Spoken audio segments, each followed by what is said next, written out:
बुलढाणा जिल्ह्याच्या मेहकर तालुक्यातील नागेशवाडी परिसरात उद्भवलेल्या डायरिया आणि गॅस्ट्रोच्या प्रकरणाची आमदार सिद्धार्थ खरात यांनी गंभीर दखल घेतली आहे. नागरिकांच्या जीवाशी खेळ खेळणाऱ्यांना सोडणार नाही असा सज्जड इशारा आमदार खरात यांनी प्रशासनाला दिला आहे.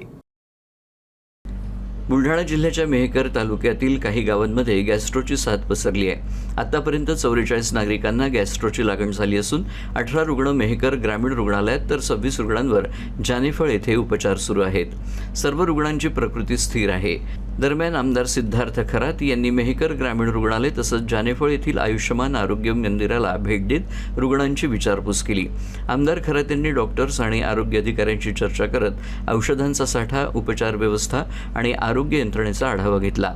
दूषित पाण्यामुळे नागरिकांच्या जीवाशी खेळ झाला असल्याचा आरोप करत दोषींवर कठोर कारवाईचा इशाराही त्यांनी दिला. नागरिकांच्या जीवाशी खेळ करणाऱ्यांना सोडणार नाही असा सज्जड इशारा आमदार खरात यांनी प्रशासनाला दिला आहे.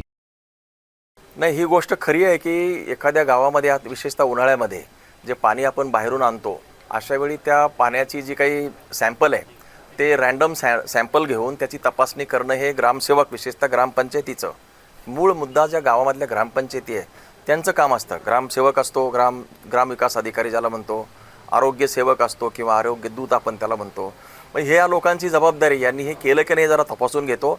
यांनी जर ढिसाळपणा केला असेल तर त्यांच्यावर कारवाई तर ती आता अटळच आहे, त्यामुळे त्याचा काही प्रश्नच नाही. पण या निमित्ताने एक सांगतो की हे केवळ नागेशवाडीचा किंवा टेंभुरखेडचा किंवा घाटकोरीचा विषय नाही आहे.